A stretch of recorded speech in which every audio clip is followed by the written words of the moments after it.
Pois bem, meus irmãos, nessa noite nós estamos aqui mais uma vez para estudarmos a palavra de Deus, e o assunto que eu vou ministrar essa noite é a continuação dos estudos que nós já vemos tendo aqui nas terças-feiras. Estamos estudando a epístola do apóstolo São Pedro, estamos ainda na primeira carta. Na semana passada nós demos a entradinha rápida na segunda carta, abordando os assuntos, os temas das cartas. Não é a epístola em si, exegese do texto, versículo por versículo, não. Nós estamos estudando os assuntos da carta, que tem a ver com o nosso dia a dia, com a vida cristã que nós praticamos, que nós vivemos em Cristo. Até porque a carta de Pedro foi escrita para a Igreja Universal, ela faz parte das epístolas universais. As de João e a de Judas, e de Tiago, são cartas que foi escrita para a igreja que está em todo o tempo, não somente no primeiro século, mas também agora,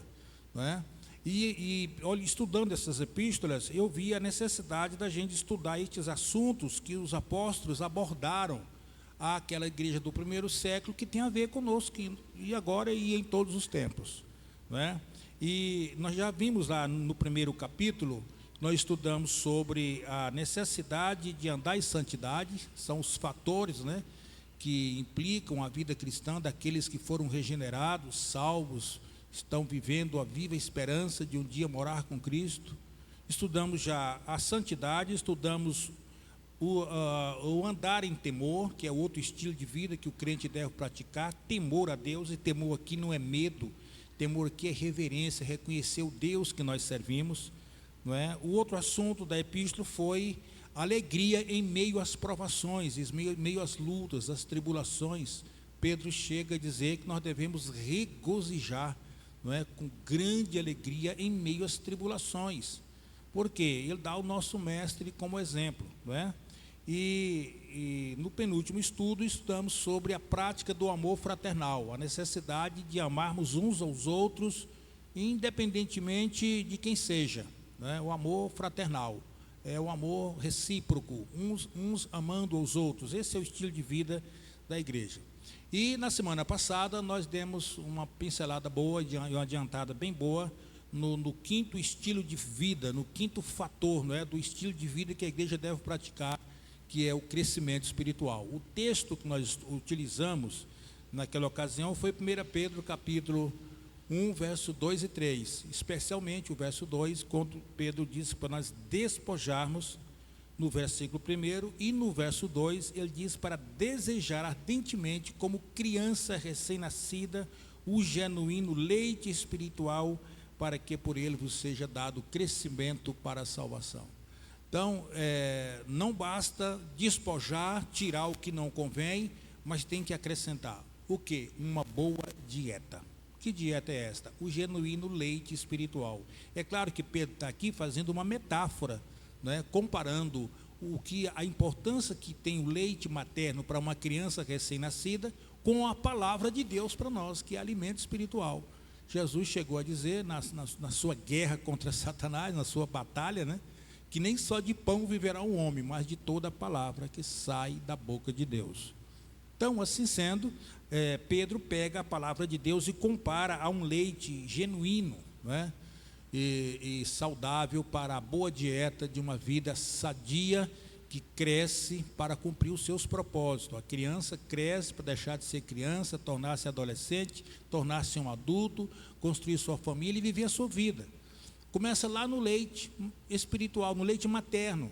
No lado cristão, que Pedro está fazendo uma comparação, também o cristão que nasce de novo, que nasceu de novo, deve ter uma boa dieta, não somente uma dieta de boa qualidade, que ele fala do genuíno leite espiritual, mas também da regularidade, porque se uma criança não alimentar regularmente, ela vai comprometer a sua saúde, comprometer a sua vida e enfim, Então, nós demos uma adiantada boa nestes pontos e finalizamos praticamente o estudo passado mostrando um texto que está em Romanos capítulo 14, versículo 1.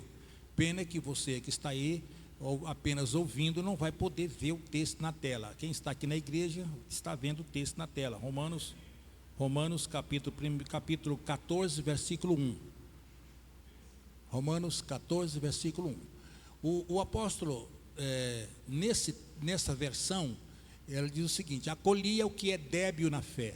Se você ler esse texto de Romanos 14, 1, na revista corrigida, está escrito assim: acolhei o que está enfermo na fé. Enfermo. Ora, quanto ao que está enfermo na fé, acolhei-o, recebei-o, não em contenda sobre dúvida. E Paulo continua escrevendo o seu raciocínio. Mas eu quero pegar esse versículo para mostrar que é possível alguém nascer com uma fé sadia e no decorrer da caminhada ele adoecer. Certamente comeu uma comida errada. Porque é o mesmo que acontece com a criança recém-nascida. Se a mãe não tiver o cuidado de olhar se o leitinho da mamadeira não azedou e der para ele, ele vai comer e vai comprometer sua saúde. Ele vai pegar uma infecção intestinal, ele vai arrumar alguma coisa complexa. Amanhã a criança está chorando sem saber porquê e vai ver que foi a comida que não deveria ter comido, não é? Quando Paulo fala, espiritualmente falando, dessa questão da enfermidade da fé, era uma fé que era sadia, mas essa fé adoeceu. Aqui nesse texto aí de Romanos 14, ele está falando sobre aqueles cristãos que não cresceram o suficiente para discernir o que é conveniente à fé cristã e o que não é conveniente, que era o problema das comidas sacrificadas aos ídolos. Uns acreditavam que podia comer, outros acreditavam que não podia.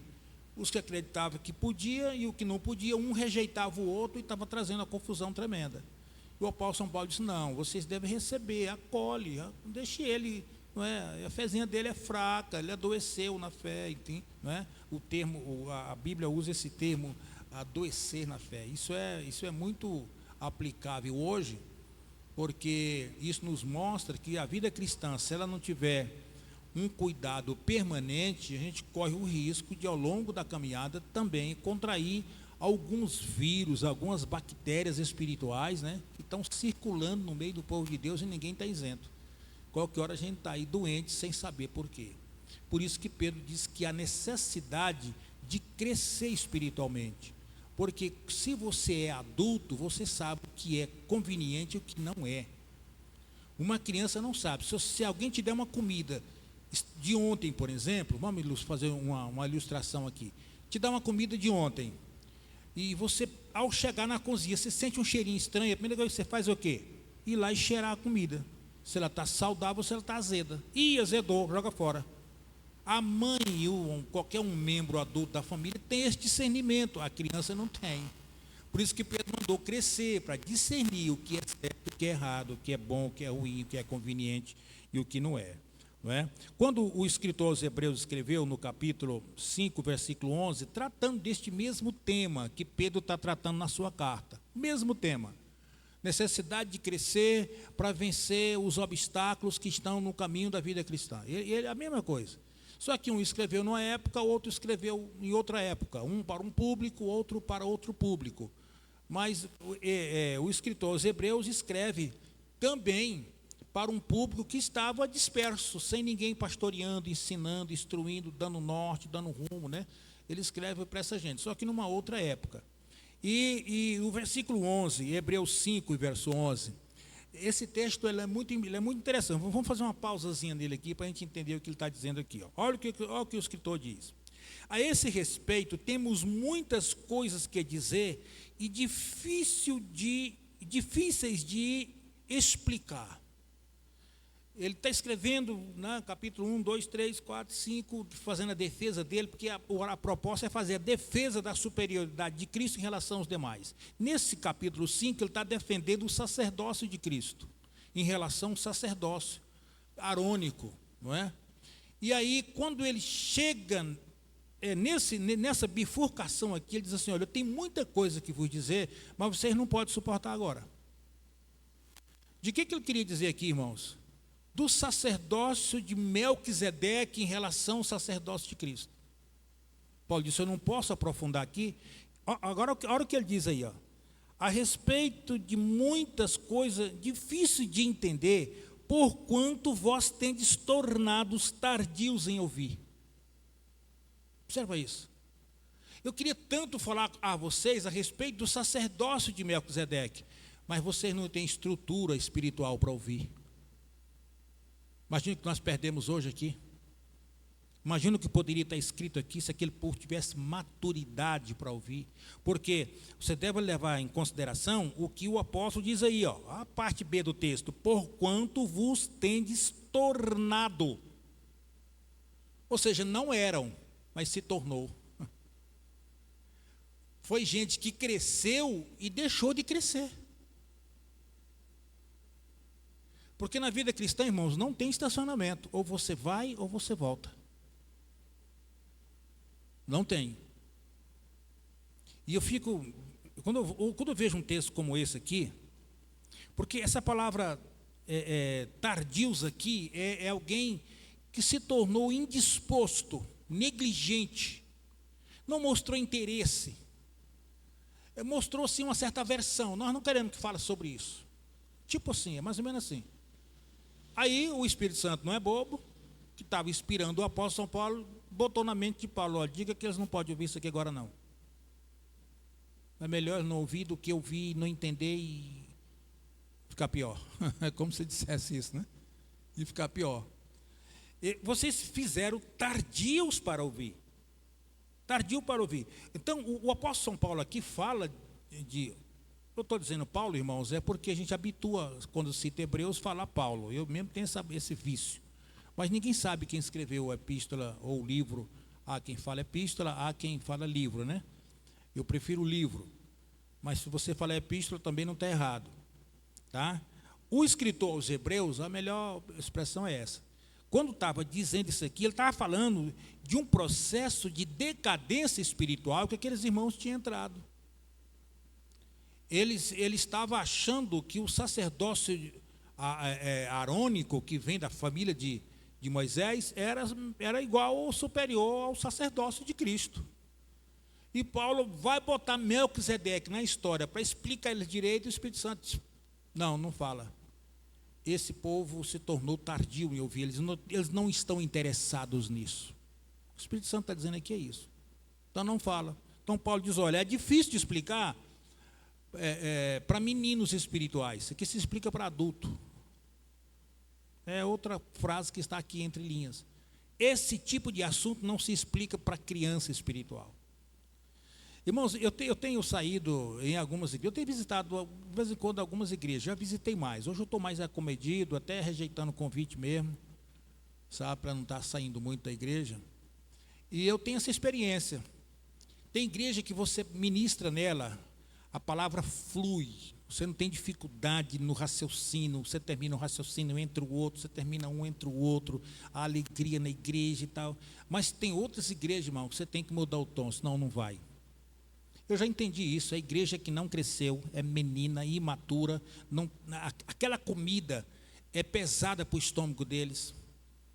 Entendeu? Aí eu tenho que tirar o mocotó, tirar a farinha, tirar a pimenta e botar leitinho.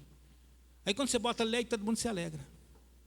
Eu já tive essa experiência não sei quantas vezes. De vez em quando eu já mudei sermão preparando. Eu sinto o Espírito Santo dizer: olha, não vai nessa linha que você vai falar sozinho. Porque ele sabe todas as coisas, ele conhece todas as coisas. Está aqui, eu não estou inventando moda, está no texto que eu estou falando aqui. Ó. O Espírito Santo não deixou o apóstolo ministrar sobre o sacerdócio de Melquisedeque. Ele deu só uma passadinha, assim, ó, falando que tem um sacerdote que é semelhante a ele.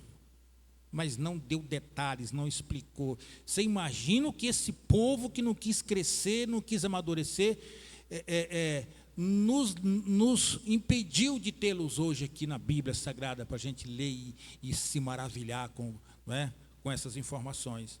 Então,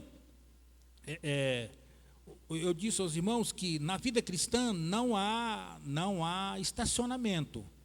Ou você entra na fé cristã e continua crescendo, porque Provérbios 4,18 diz que a vereda do justo é como a luz da aurora, que vai brilhando mais e mais até ser dia perfeito. Olha a expressão, mais e mais. Você já viu, por exemplo, o sol sair, aí quando dá ali para 5h30 para 6 horas, ele dá uma parada. fica ali umas 2 horas parado, aí ele continua de novo, aí o reloginho anda. Já viu acontecer isso alguma vez? E nunca vai ver, porque ele tem uma pegada firme. Da hora que ele nasce, ele vai. Quando você dá fé, é 12 horas. Já é 12 horas, meu Deus, já é 12 horas. Por quê? Porque o escritor, aqui a gente pode dizer, né, Salomão, quando escreve, ele diz, olha, a vereda do justo, a caminhada do justo, a estrada do justo é como a luz da aurora, que vai brilhando mais e mais até ser dia perfeito. Ou seja, você não vê em momento nenhum a ideia de uma parada, de um estacionamento. Você não vê essa ideia. Se não há estacionamento na vida cristã, ou você está crescendo, ou você está regredindo. Infelizmente, irmão. Ou vai ou volta, não para. Meu primeiro pastor, o pastor Dimas, ele sempre dizia que ser cristão é como nadar na correnteza. Ou você bate o braço e vai avançando, ou você para e a água te volta lá para trás. Ele dizia isso. E tem sentido, tem fundamento. Eu vi isso na Bíblia. Isaías 1:4. Está escrito isso aqui.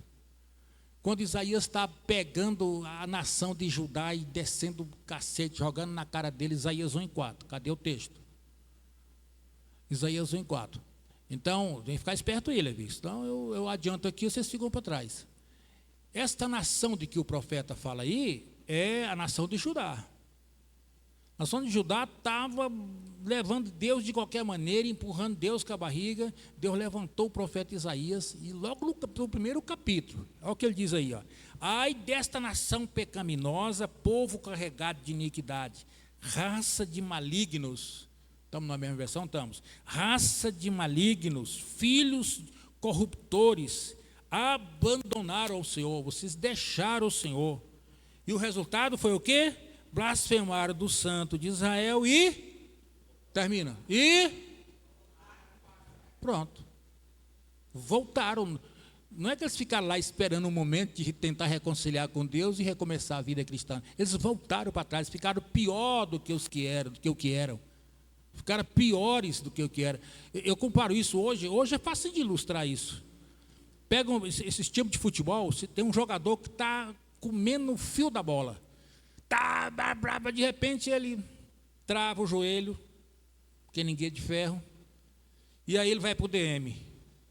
Aí ele passa 15 dias lá no DM. Se a contusãozinha foi pequena, né? 15 dias. Aí quando ele volta na mesma pegada? Não, meu amigo. O técnico bota ele 20 minutos, bota ele 30 minutos, depois bota ele no primeiro tempo, até que ele volte à fórmula que estava para jogar 90 minutos, como fazia antes. É simples de entender isso, não é, irmão Antônio? Simples de entender isso. Na vida cristã, irmãos, do mesmo jeito. Ou você está crescendo, ou você está piorando. E não vamos longe não, viu, irmão? Vamos longe não. Vamos mexer com o vizinho não. Tem muita gente aqui piorando. Talvez vocês não gostem de ouvir isso. Mas é o que eu vejo aqui. Eu lido com a Bíblia e lido com o povo. Tem muita gente aqui que está perdendo a pegada, perdendo o pique, já foram melhores, já tiveram uma versão melhor de vida cristã. E quem sabe, a você que está me ouvindo aqui agora no YouTube, está nessa situação. Talvez você conheça alguém também que já teve uma outra pegada cristã, já teve uma outra versão de vida cristã, e deixou-se levar por tantas distrações que existem hoje na vida. E quando deu fé, você pensou que estava lá na frente e você está lá atrás. Então tem que ter cuidado, precisa fazer uma avaliação. O apóstolo São Paulo, quando ensinava aos coríntios, ele disse que se nós julgássemos a nós mesmos, não seríamos julgados pelo Senhor.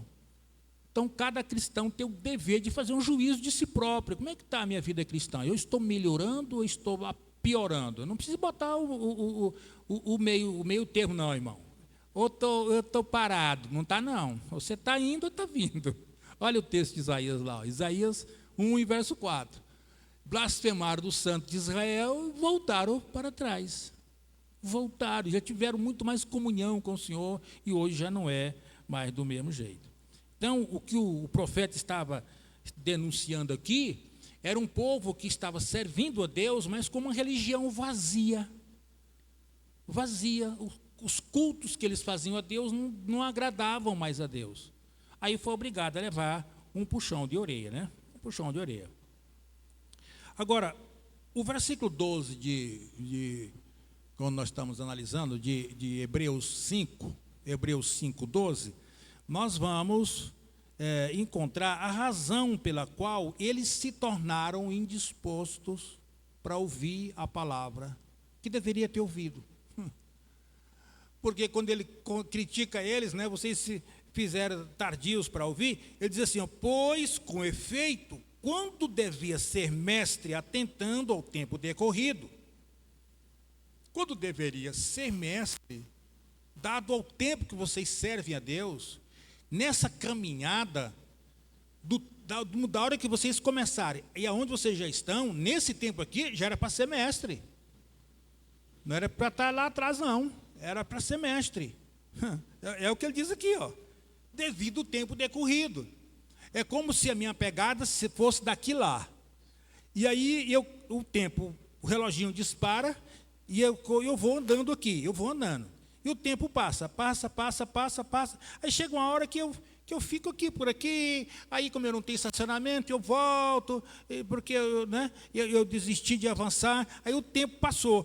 Quando chegou aquele tempo lá, que eu deveria estar ensinando, aí é o que cumpre aqui, ó, o que o escritor dos Hebreus continua dizendo, tendo novamente necessidade de alguém vos ensine de novo o que já foi ensinado, de novo, olha a expressão aí, de novo, quais os princípios elementares dos oráculos de Deus, o beabá espiritual. Precisa que alguém te ensine de novo o beabá espiritual, quando você deveria estar ensinando já lá na frente isso para outros que vieram depois de você, que estão atrás de você. Em vez de você avançar, eu estou usando o termo você, porque Paulo está falando, ou o escritor dos Hebreus está falando conosco, é você, mas é eu também.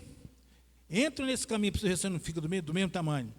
E aí ele diz, olha, assim vos tornastes como necessitados de leite e não de alimento sólido. Olha que o escritor usa aqui a mesma metáfora que Pedro usa lá no capítulo 2 da sua epístola.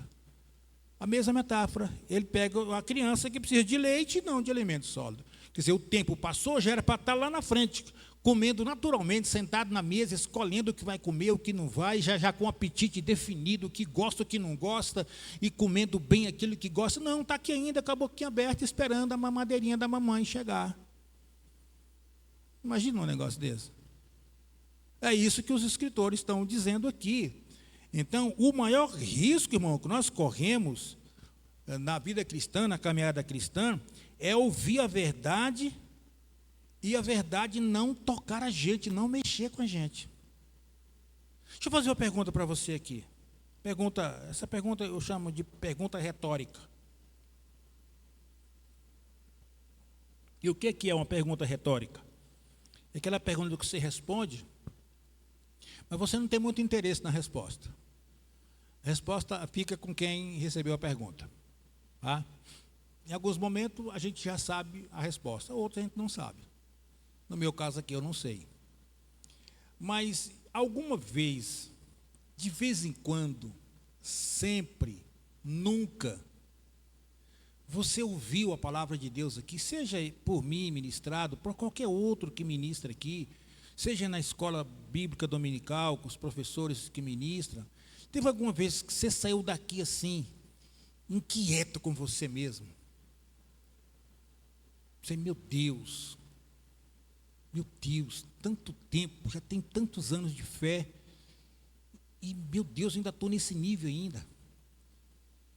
Ou você ouve aqui, entra no ouvido, sai no outro e...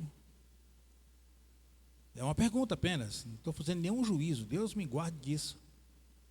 Não tem nenhuma moralidade para fazer juízo de ninguém, Deus me guarde, só para te provocar.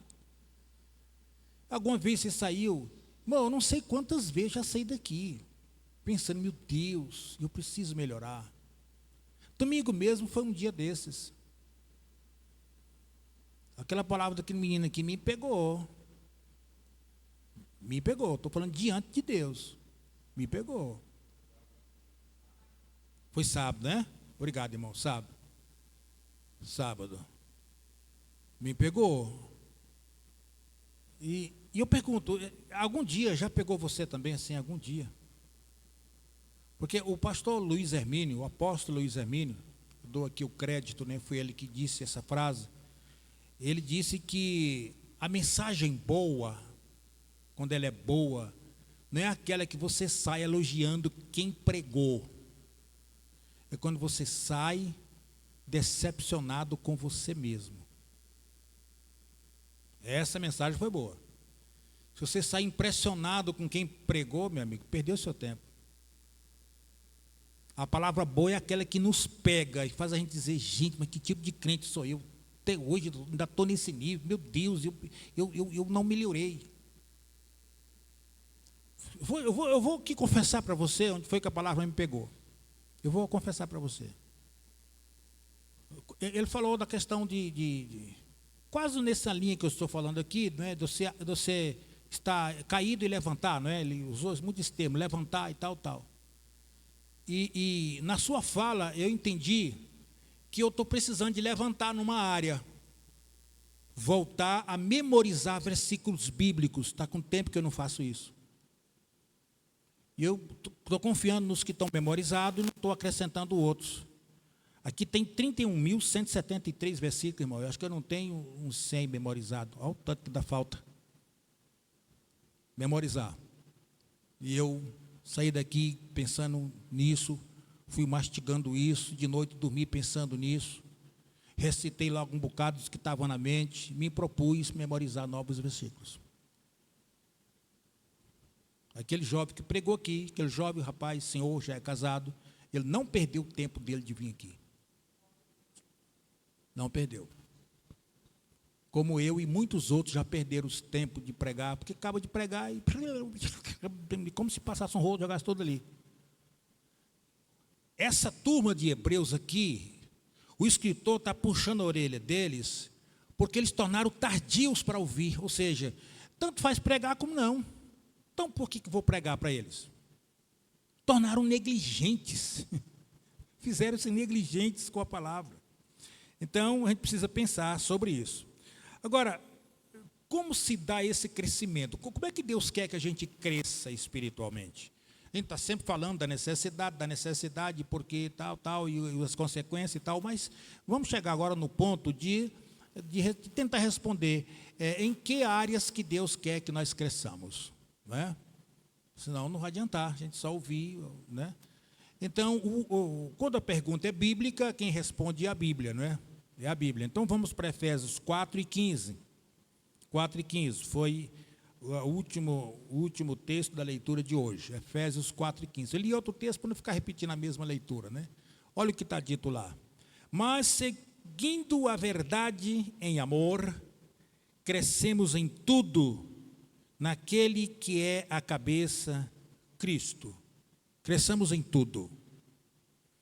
Então, esse texto está nos dizendo, nos ensinando, nos mostrando, que nós devemos ter um crescimento compensado, né? Compensado, para falar do contrário do descompensado. Tá? O que é um crescimento compensado? Em tudo. Porque a base do crescimento é crescer na graça e no conhecimento. É o que Pedro diz aqui na sua epístola. Depois, lá na frente, no capítulo 3, da sua segunda epístola, nós vamos chegar lá ainda, estudando os assuntos, mas ele traz esse tema à baila. Ele diz, olha, 2 Pedro 3,18, ele diz, antes crescei na graça e no conhecimento. Crescer em tudo em Cristo é crescer em graça e em conhecimento. Porque são as plataformas da estrada, é o pavimento da estrada da vida cristã. Crescer em graça e crescer em conhecimento. 2 Pedro 3,18, é isso? Olha lá, crescer na graça e no conhecimento de nosso Senhor e Salvador Jesus Cristo. Aí Pedro depois exalta ele por isso. Então, graça e conhecimento são os dois trilhos da caminhada cristã. Se pensado numa linha de ferro, são os dois trilhos. Por quê? Por que eu usei o termo compensado e descompensado? Porque se você cresce só no conhecimento, por exemplo, você fica intelectualizado. Ou seja, você aprende tudo, sabe tudo, e se ufana, pensa que é melhor do que os outros, que não aprendeu. Quando você cresce só em conhecimento. E tem muita gente, irmão, que só cresceu nessa área, e é fácil conhecer eles. Ele chega aqui e começa a falar de grego e hebraico e vira um negócio que você não sabe para onde está indo. Pode saber, só cresceu em conhecimento. Está explicadinho. Porque quem cresceu em conhecimento, mas também cresceu em graça, ele é simples, ele é humilde, ele parece com Jesus. Jesus é um modelo. Antes, aprendei de mim, que sou quem? Manso e humilde. E encontrarei descanso para vossas almas. Então, aprendei de mim. Então, se crescer só no conhecimento, a gente fica intelectualizado, mas não tem a vida transformada, porque o conhecimento não transforma ninguém. Tá? Transforma não. Se iluda com isso não. Tem gente, irmão, põe nós todo mundo aqui no bolsinho assim, ó, em conhecimento. Mas as obras, os atos, não condiz com aquele que nasceu de novo, com aquele que encontrou com Cristo, com aquele sobre quem Cristo é o seu modelo. Por outro lado, quando você cresce somente em graça, você tem outro problema também. Mas vamos documentar com a Bíblia, né? 1 Coríntios 1 e 2, 1 Coríntios 8, 1 e 2, 1 Coríntios 8, 1 e 2, que os nossos irmãos lá na frente estão nos acompanhando. 1 Coríntios 8, 1 e 2. O apóstolo São Paulo, ele fazendo uma correção à igreja de Corinto, sobre aquela questão do comer e não comer e tal, e ele traz esse assunto para a sua epístola. Olha o que ele diz aí no versículo 1 de 1 Coríntios 8, 1. No que se refere às coisas sacrificadas a ídolos, conhecemos que todos nós somos senhores do saber. Vai uma pausa para você entender o que está lendo. No que diz respeito às coisas que são sacrificadas a ídolos, todos nós temos conhecimento, nós sabemos como lidar com isso. Mas é como se ele dissesse, tem gente que não sabe. Então, todos nós somos senhor do saber. A gente sabe lidar com isso muito bem. Aí ele vem e dá a doutrina do conhecimento. Ele diz, olha, o saber ensoberbece. Viu que eu falei que o conhecimento somente se ufana? Ufanar é ensoberbecer, a mesma coisa, é sinônimo as palavras. O saber, ele ensoberbece. Quando ele é destituído da graça. No caso aqui, o apóstolo São Paulo diz aqui, ó, mas o amor edifica. O que é o amor? O amor é o elemento principal da graça. Quem tem amor tem graça, quem é amor é gracioso. O amor aqui é colocado como antônimo da soberba, daquele que só adquiriu conhecimento, que não foi transformado. Ele diz, mas o amor, ele transforma, ele muda. Não é? Você vai para a teologia do amor, 1 Coríntios 13, está lá o que é o amor na vida cristã, na vida de uma pessoa. Agora, olha o versículo 2. Se alguém julga saber alguma coisa, né? Se alguém julga saber alguma coisa, com efeito, não aprendeu ainda como convém saber. O que Paulo está dizendo aqui? Olha, se alguém julga saber alguma coisa, mas não é capaz de amar o seu irmão, de reconhecer as fraquezas do seu irmão, de apoiar o seu irmão, de botar a mão no ombro dele e fazer a caminhada junto, você não é capaz de conviver com ele, você aprendeu tudo, mas o que é o essencial você nunca aprendeu até hoje. Isso que ele está dizendo aqui. Ó. Viu o risco de saber uma coisa e não saber outra? Crescer numa área, mas não crescer noutra? Né? Então, Paulo estava lidando aqui com gente que tinha a mente cheia de conhecimento, mas um coração vazio. O coração dele estava longe, frio, gelado. Eles não conviviam com as pessoas que tinham menos conhecimento do que eles desprezavam as outras pessoas, que acham que não podia comer aquelas carnes. Ele diz, não pode. Depois Paulo diz, pode comer, não tem nenhum problema, mas só que ele não tem conhecimento disso, então aceita ele dar um comer.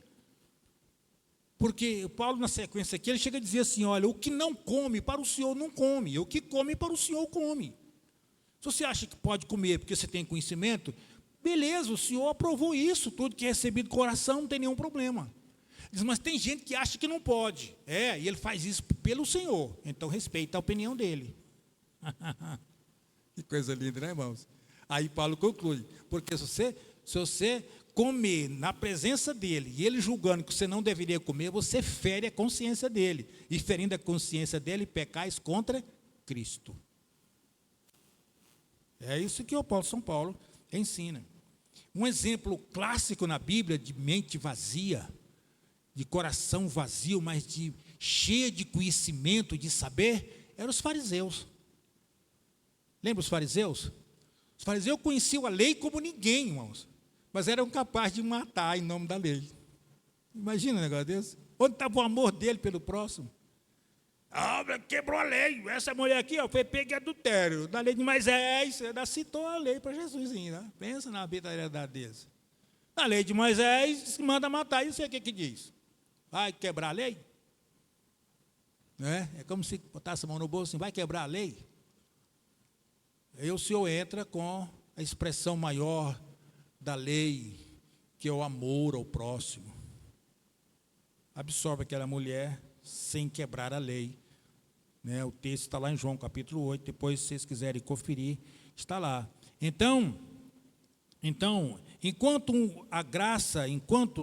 um tem graça e não tem conhecimento, isso também não é legal. Porque se você tiver só graça, mas não tem conhecimento, você é um cristão imaturo. Imaturo. Se você tem só conhecimento e não tem graça, você é um cristão orgulhoso. Acha que é melhor do que os outros, que aprendeu mais, estudou mais, sabe mais, fez curso e ostenta os títulos que tem, papapá, e senta no escritório dele, está cheio de diploma na parede. Essas bobagens. Meu diploma está tudo nas pastas, irmão, guardado nos guarda-roupa lá em cima, assim, está tudo lá. Não sei para que aquilo serve, só para me dar informação. Mas acha que tem que ostentar na parede. Aí vai ver, as paredes estão cheias de reconhecimento do conhecimento e o coração vazio. A pessoa só sobra aí orgulho para pensar que é melhor do que os outros. Mas também, se você só tem graça, ou seja, se você é um crente piedoso, está direto na igreja, de oração, jejum 2 vezes por semana, entendeu? E faz todo o beabá da vida cristã direitinho, mas não estuda, não conhece como funciona a vida cristã, como são as leis que regem a vida cristã, não estuda, vai virar um cristão imaturo, cai nessa cláusula aqui, que Paulo citou, Efésios 4:14, quando ele escreveu no texto lido nessa noite, Efésios 4:14, o que diz lá? Para que não sejamos mais meninos, agitados de um vento, agitados de um lado para o outro, levado ao redor por vento de doutrina, pela artimanha dos homens, pela hipocrisia com que induzem ao erro. Que se você tem só graça, mas não quer saber de estudar, não quer saber de conhecimento para aprender a lidar com os valores da vida cristã, não quer nada com isso. Qual o resultado? Você vai ficar um cristão imaturo. Aí qualquer hora alguém prega para você uma palavra e você não sabe avalizar se essa palavra é de Deus ou não, e você fica com a cabeça dividida. Meu Deus do céu, agora o pastor falou assim, mas agora o YouTube está falando isso e isso. Meu Deus, esse aqui é um pastorzão, meu Deus. E como é que eu faço agora? E pronto, já entrou em desinteria espiritual, né? E por quê? Porque falta conhecimento para fazer avaliação. Não, isso aqui está certo, isso aqui está errado. Vai ler um livro, aí engole tudo que está lá no livro, não sabe separar a espinha do peixe, vai engolindo tudo. Quando dá fé, tem espinha furando para tudo quanto é lado no bucho espiritual. Eu estou usando aqui de metáforas aqui para você entender o que eu estou dizendo. Por quê? Porque faltou conhecimento. É importante que ande juntos, graça e conhecimento. Aí quando os dois, é como o passarinho, é como as duas asas de um passarinho. Se as duas asas estiverem saudáveis, ele vai voar em linha reta e vai alcançar o seu alvo, atingir o seu objetivo. Mas se tiver uma asa quebrada, levou uma estilingada de um menino, né? Levou um tiro de chumbinho, quebrou a asa, e ele não vai nem voar, porque ele não tem capacidade de avançar, porque a outra asa está faltando para auxiliar. Não é? Assim são esses princípios que a gente utiliza para mostrar como deve funcionar a vida cristã. Por isso que o apóstolo São Pedro recomendou. Nós estamos estudando, é o texto áureo nosso, né? 1 Pedro 2:2, desejai ardentemente como criança recém-nascido o leite espiritual, para que por ele vá crescendo. O leite espiritual, Pedro compara aqui a palavra de Deus para a nossa vida como leite para a criança. O salmista Davi, no Salmo, não sei se Davi, né, irmãos, não vou citar, retiro aqui Davi dessa história. Mas no Salmo 119, verso 15 e 16, o salmista falou da importância de comer bem esse leite espiritual, de alimentar-se bem desse leite espiritual. Olha o que ele diz aí, Salmo 119, 15 e 16. Meditarei nos teus preceitos, que coisa linda, e as tuas veredas terei respeito ou terei temor. Há versões que traz temor, não é? Eu medito na tua palavra, e o resultado disso é eu ter temor, respeito nesta vereda, nessa caminhada, porque ele usa aqui a vereda como a extensão da vida cristã que a gente está trilhando, né? Nessa vereda, nesse caminho, na minha vida cristã, eu vou meditar nos teus preceitos e nas tuas veredas eu terei respeito, ou seja, na minha maneira de viver eu vou temer o Senhor, porque a sua palavra vai me provocar isso. A hora que ele diz no versículo 16, terei prazer nos teus decretos e não me esquecerei da tua palavra. Você só vai ter prazer na palavra de Deus se você tiver hábitos de alimentar dela como a criança alimenta do leite, para tomar gosto, tomar sabor. Não sei se você notou aqui, ó, no versículo 15, o salmista usou a palavra preceitos, né? Eu meditarei nos teus preceitos. Aqui fala das orientações práticas para a vida, para o dia a dia, as ordenanças de Deus para o dia a dia. E no versículo 15 ele falou de decretos, né? Não é a mesma coisa. Senão ele tornava usar preceitos de novo. Ele usou decretos, porque os decretos têm a ver com as ordenações, com as normas, com as ordens que Deus dá, com aquilo que nós deveremos obedecer para servir o bem, para servir o melhor. Então ele diz, olha, a sua palavra produz isso em mim. Irmãos, que coisa boa se todos os cristãos tivessem a vida direcionada pela palavra de Deus, não dependesse de pastor para estar ensinando, para estar orientando, para estar dizendo o que tem que fazer, para estar dizendo o que não pode fazer. Se todo cristão fosse voltado para a palavra, olha aqui o exemplo do salmista dizendo, é como se ele dissesse, eu não preciso nem de pastor para estar me instruindo, eu tenho os seus decretos e os seus preceitos para ordenar a minha vida na minha caminhada. Pronto, não precisava. A gente reunia aqui para fazer culto mesmo, assim, ó, dar glória a Deus, abraçar uns aos outros, cantar louvores a Deus. Não precisava de ninguém estar pregando normativa e dizendo o que tem que ser, porque é o dever de cada cristão, de cada cristão. É como a criança que cada criança tem que mamar o seu leitinho, senão vai ter problema, não é? E assim por diante. Então a palavra é alimento para o corpo espiritual, assim como o leitinho da mamãe é alimento para o corpo físico da criança, do mesmo jeito e do mesmo modo, não é? Do mesmo jeito, do mesmo modo. Agora, deixa eu dar uma pinceladinha aqui, eu faltam uns minutinhos, nessa parte final de 1 Pedro 2, a parte final do verso 2. Bote lá, no 1 Pedro 2, e a parte final do versículo 2. Nós já estamos analisando, mas eu não cheguei nele. Não é? Quando ele diz assim, olha, por ele, lá na parte final, está vendo? Por ele vos seja dado crescimento para a salvação. Por ele quem? O leite genuinamente espiritual. Né? Por ele, por esse leite.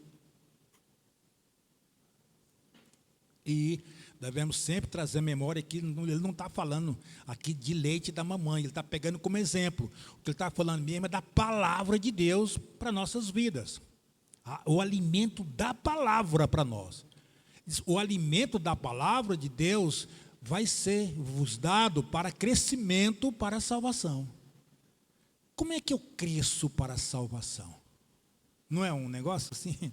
Que a se perguntar, uai, tem condição de crescer para a salvação? Uai, nós já não fomos salvos? Sim. Agora aqui entra a necessidade do conhecimento, da importância do conhecimento. Porque o nosso crescimento é balanceado, é graça, mas também conhecimento. Para a gente entender textos como este aí, por exemplo. O que o apóstolo está dizendo aqui, na verdade? O que ele está dizendo aqui? Que a nossa salvação, temporalmente falando, ela está numa plataforma de 3 degraus, por exemplo. Vamos ilustrar assim, não é? 3 degraus. O primeiro degrau é como você começa, porque Pedro trabalha aqui, não é, com aqueles que foram regenerados, transformados, né? Ele trabalha com essa gente. Então, o primeiro degrau da salvação é quanto ao nosso passado, de onde nós estamos. Eu estou aqui trabalhando para crescer em Cristo, mas um dia eu estava lá atrás. Eu estou numa caminhada, então ela tem a ver com o passado, é o primeiro degrau. A salvação no passado, ela tratou da culpa do pecado, da culpa, aquilo que condenava a nossa consciência, nossos erros, nós tínhamos falhado, nós tínhamos saído do trilho. E aí, mediante a palavra, nós retornamos ao trilho. Então, está no passado. Ok. Mas tem um outro degrau, que é o degrau do presente, de onde nós estamos vivendo. Que nós somos salvos hoje da escravidão do pecado. Porque, apesar de termos sido salvos, nós não ficamos isentos dele. Ele continua nos perturbando. Mas nós somos libertos da escravidão dele. É nesse estágio que nós estamos hoje. Todos nós, até Jesus voltar.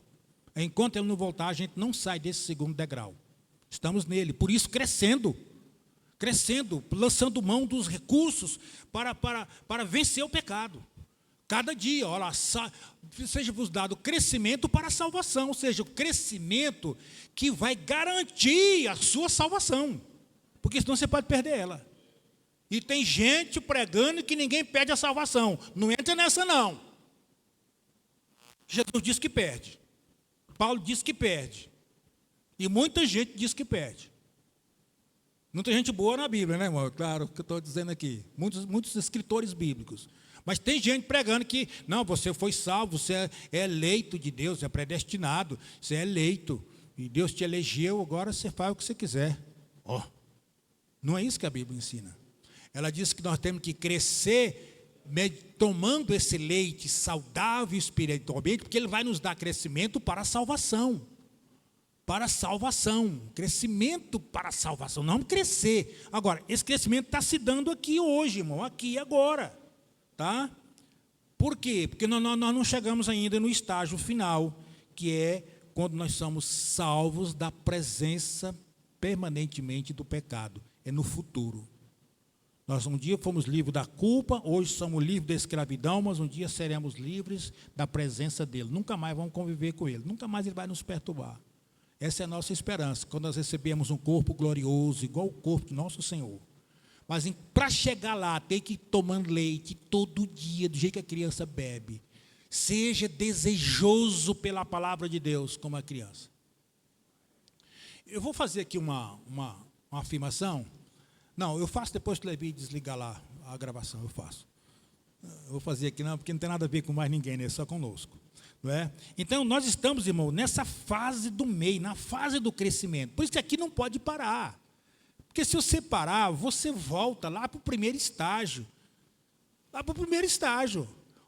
E lá, meu irmão, é difícil sair. Por quê? Porque você já sabe tudo que devia ter feito e não fez, você já sabe tudo que Deus fez por você e você não valorizou. Agora, para você encontrar força para recomeçar, não é fácil. Pergunta para quem está fora da igreja para você ver. Pergunta para ele a facilidade que ele tem de volta hoje para Cristo. Por que ele desviou? Porque ele voltou para lá de novo. A gente pensa que ele desviou aqui mesmo, né? Desviou. Não, irmãos, tudo na vida é um processo. O crescimento é um processo e a queda também é um processo. Tá? O fulano estava crente, irmão. Caiu. Caiu nada, ele estava em pé, morrendo devagarzinho. Chegou um dia que o resto das forças espirituais dele acabou e ele caiu. Essa que é a grande verdade. Muito bem? Então, nós vamos encerrar por hoje, porque eu quero continuar esse assunto, eu quero malhar bem esse assunto, porque eu creio que a maior de todas as necessidades da igreja hoje é crescer espiritualmente. Entendeu? Crescer espiritualmente. Então, quem estiver vindo aos cultos vai aprender, vai ver os princípios, os fundamentos, e quem não estiver vindo, não posso fazer nada, né? Não dou conta de ir lá na casa de ninguém, trazer ninguém para cá. Amém, queridos? Vamos encerrar os trabalhos e ir para casa. Deus